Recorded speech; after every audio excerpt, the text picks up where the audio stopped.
Il y a des matins comme celui-là où tu es à Torres del Paine, tu es ravi d'être là. Il est 6h, mais dans ta tête, il est 5h du matin, parce qu'il y a 1 heure de décalage avec Santiago. Et tu t'apprêtes à aller faire un trek. Tu as très envie de le faire et en même temps, tu as surtout très envie d'aller te recoucher là dans la super chambre qui est ici. Les enfants sont juste à côté, encore dans leurs oreillers. Et nous, on commence à s'habiller pour préparer la journée.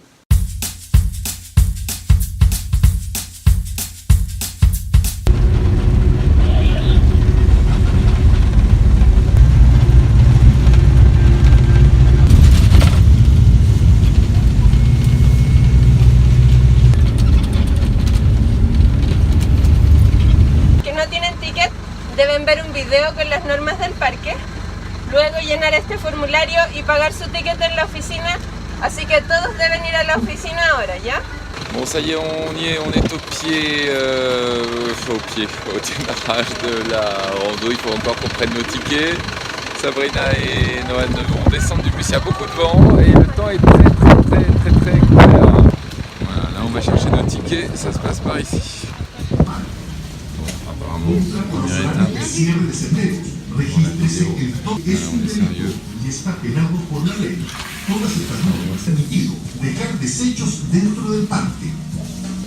Bon, le film est terminé, maintenant on sort et on va se diriger pour l'achat de tickets. Ça va Noan? Ouais, super. Prête? Pas trop fatigué? Ça va? Bon. Mais le paysage il est trop beau. Ah ouais, c'est magnifique. Hein. Le paysage est époustouflant. Bon, deuxième étape, il faut remplir un formulaire. Sabrina vient de le faire. C'est bon, formulaire rempli. Et ensuite, on fait la queue en attendant de pouvoir prendre nos tickets. Bon, les tickets, c'est fait. Maintenant, on va prendre notre bus qui se trouve, qui est le shuttle qui va nous amener tout au bout. Comme au Tongariro, il y a des fortes chances pour que les nôtres soient les plus jeunes aujourd'hui. Et regardez, on les voit, on les devine derrière le bus. Les Tres Torres, c'est monstrueux, c'est magnifique. Et la Stradiguera Tres Torres. Ça y est, nous sommes dans le bus avec Adam, Noël là-bas, Sabrina là-bas. Et on est prêt. Aujourd'hui c'est +3, voilà c'est ça, 8 heures de rando pour aller aux 3 tours. Pour ceux qui envisagent de faire Torres del Paine, en tout cas à cette période de l'année, c'est-à-dire au mois d'avril. Apparemment c'est la saison basse. Voilà. Bah là on n'a pas eu de problème pour réserver un bus, prendre les billets. Nickel. Rien. On n'avait rien réservé, on a pris tout hier soir et ce matin, enfin ce matin d'ailleurs, et nickel. Voilà, là on est dans le bus. Et on surtout, n'oubliez pas de prendre du cash avec vous. Ah oui. Il n'y a pas de tirette, comme dirait Sabrina. Voilà. Il n'y a pas d'ATM ici. Et tout se paye en que cash. la tarjeta. Si. Et No tarjeta. Non, no puede pagar con la tarjeta. Muy bien. Juste ici, vous avez le vieux pont. Voilà, petit pont qui n'est plus, qui est utilisé. Et nous, alors, on emprunte un pont, je ne sais pas si vous le voyez, en bois. Ça, c'était notre pont, là. Un petit pont en bois.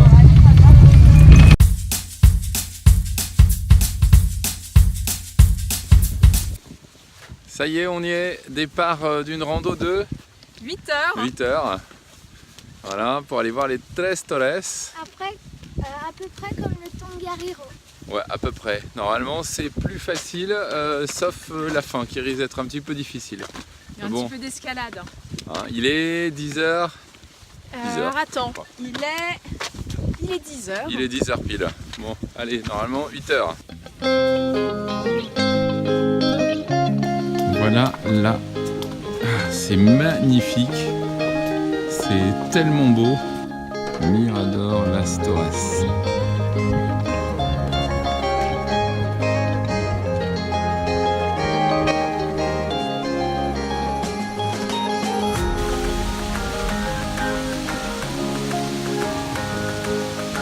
Vous nous avez vu au début avec nos vestes, nos bonnets. Vous nous voyez maintenant presque nus parce qu'il fait hyper chaud. Et donc on a été obligé de se dévêtir. Ceux qui voulaient absolument voir la neige. Il y en a plein. Voilà, voilà la neige.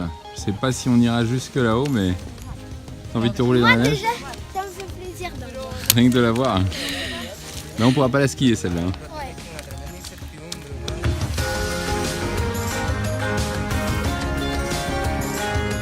Ça va? On dirait Jacques, hein? C'est loin mais c'est beau.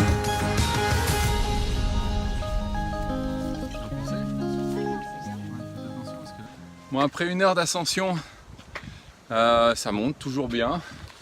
Les enfants, Noan quasi en tête, Adam pas très loin derrière et Sabrina qui suit. Et vous le voyez, on marche sur le lit du cours d'eau. C'est la spécificité de cette montée. Alors c'est pas forcément dangereux, mais on risque d'y glisser et de se mouiller les chaussures. Et donc on est obligé de faire tout le temps des zigzags pour éviter de tremper les chaussures, ce qui rallonge un peu le parcours. Voilà. Et qui permet aussi de profiter du paysage. Ouais, c'est une très très belle balade, extraordinaire. Non, On ne les voit pas super bien, mais ils sont juste là-haut, les condors de la cordillère des Andes.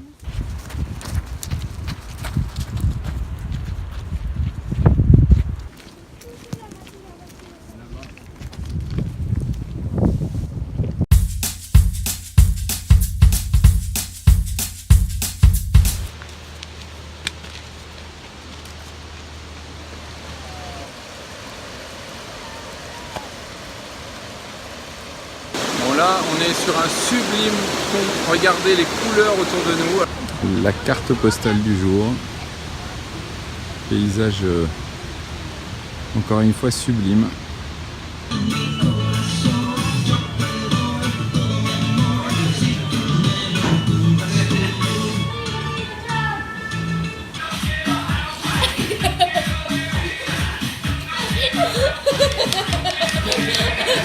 Bon, on va le dire, ça fait franchement pas professionnel ni aventurier, mais cette pause, les enfants l'ont demandé et ils la méritaient bien. Les enfants l'ont demandé. Noan me corrige en français, c'est formidable.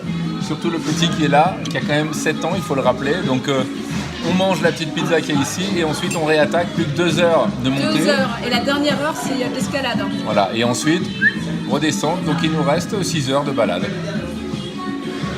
Donc au-delà du sublime paysage qui est derrière moi, un truc assez génial ici, juste à côté du refuge qui est juste là, vous avez tout un tas de tentes. Alors nous on n'a pas tenté cette expérience puisqu'on est avec des enfants, mais je reconnais qu'on aurait été tout seul, on l'aurait peut-être fait ou tenté.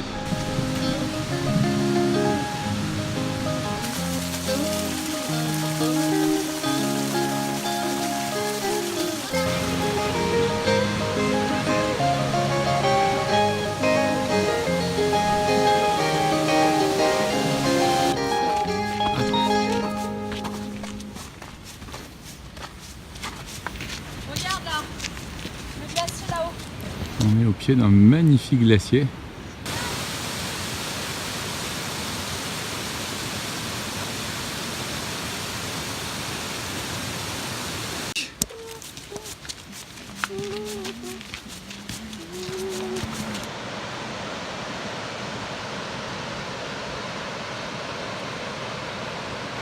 Alors Sab, Bon là on voit du lichen, où ça? et là juste là, ça signifie que l'air ici est très très pur.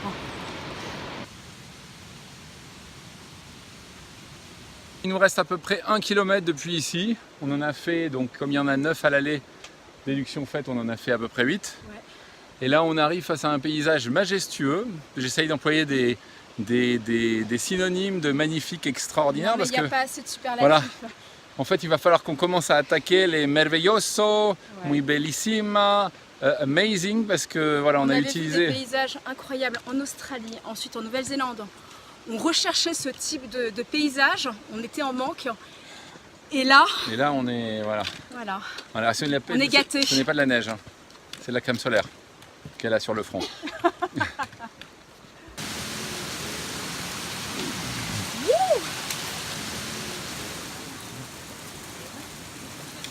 C'est très beau. On se croirait dans une forêt de contes de fées.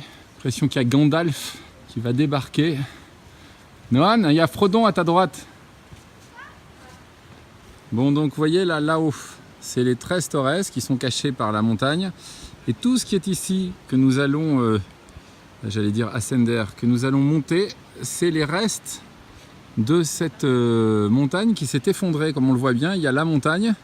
Et là, on voit bien que la structure de la montagne s'est affaissée, s'est effondrée.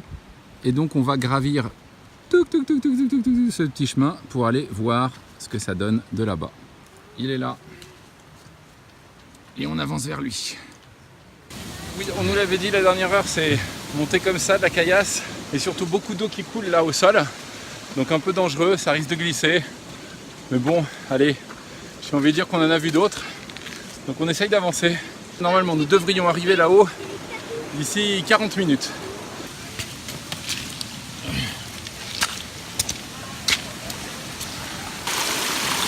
Oh putain! Non, c'est rien. C'est mon sac qui a accroché. Ça va, Noan? Oui.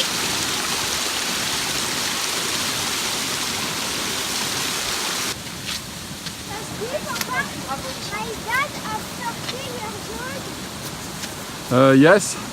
À part qu'il faut dire la vérité, il faut dire 41. Donc là, on devine bien la roche qui s'est effondrée. Et derrière, la montagne est coupée. Là, on n'a que la partie qui s'est effondrée de notre côté.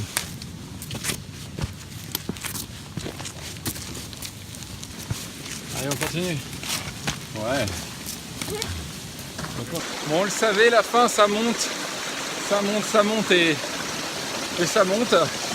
Les enfants se plaignent pas trop. Ils n'ont pas le loisir de se plaindre. Et là, on va à droite, là, par là.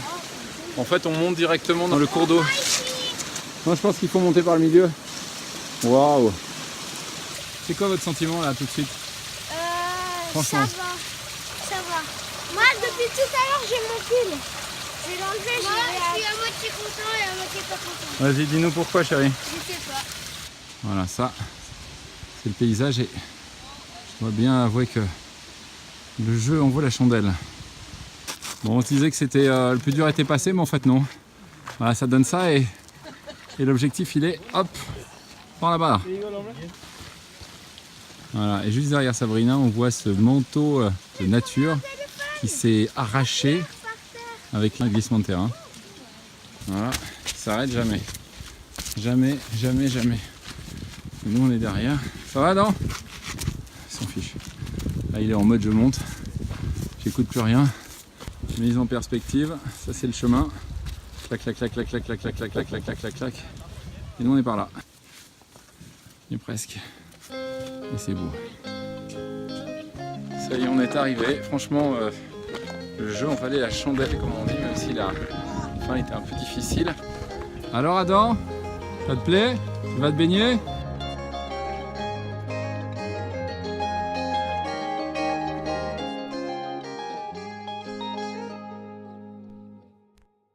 Hein? C'était trop beau. Ça valait le coup, non? En plus, il y a de la neige juste là-bas. Ah oui, c'est vrai, juste là, ouais. T'as raison. On va aller toucher l'eau. Bon, la balade était longue. La dernière ligne droite, assez difficile, franchement. C'était un peu d'escalade. Bon, sachant que les enfants étaient devant, mais alors loin devant. Et puis le spectacle derrière moi, comme on le voit, est au rendez-vous. Voilà, un immense lac qui est le résultat de la fonte des glaces qu'on voit juste derrière. Voilà, et avec les trois toles. Voilà, et qui est tout autour. C'est un panorama extraordinaire, exceptionnel, magnifique, amazing. T'as d'autres mots? Ah, en allemand, comment on dit? Wunderbar. Wunderbar, voilà, comme si on aura tout fait.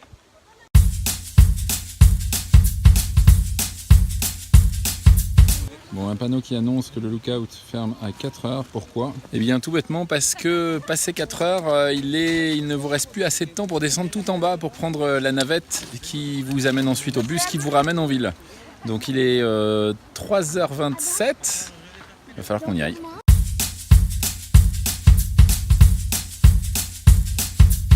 Fidèles à eux-mêmes, après 4 heures de montée, ils gambadent tels les cabris, espérant qu'ils ne cabriolent pas. Le meilleur aujourd'hui, ça aura été lui.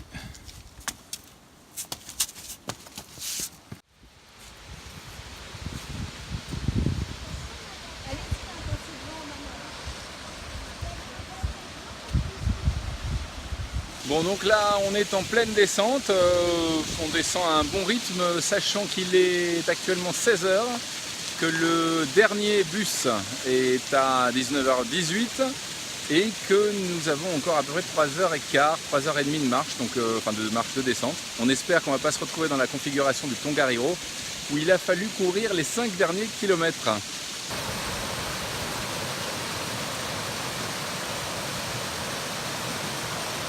Ça va les jeunes? Ouais, j'en peux plus. Moi, j'ai mal à la tête. Sabrina est derrière, parce qu'elle pour le coup sans son ligament c'est un petit peu plus compliqué. Je reconnais que là on va certainement bien dormir, apprécier notre douche et revoir un peu le planning de demain, probablement avec un planning un peu plus cool que ce qu'on avait prévu.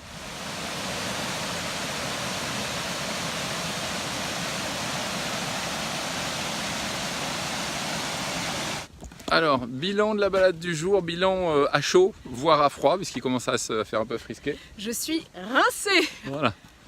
Bon, on a fait soi-disant 18 km. Ouais, mais... Après, une bonne partie de ces kilomètres étaient des kilomètres de montée Et plutôt ça durs. montait sec. Mais vraiment, il y avait des parties d'escalade. Ouais. Donc, Vous voyez ces petites marches là? Celles-là, ce matin, on les montait comme un cabri.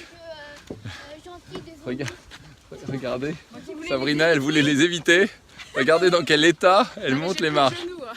Alors, ton sentiment là? Après plus de 8 heures de trek? Hyper fatiguée. Ouais. Contente quand même un petit peu ou vraiment trop fatiguée? Super Ouais. contente. Alors, Adam, Pied. qu'est-ce que t'en penses d'avoir fait ce trek?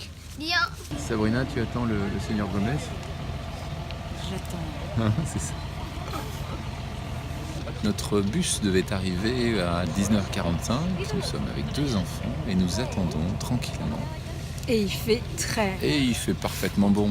Il fait parfaitement bon. En plus, on vient de se rendre compte qu'on avait perdu la veste d'Adam tout en haut. Donc il n'est pas exclu, nous verrons, que demain, je refasse les 8 heures de rando en 6 heures à mon avis pour aller chercher la veste. Bon, là, on fonce en espérant pouvoir prendre celui-là sans garantie. Hop. Ça va les enfants? Ça va Noan?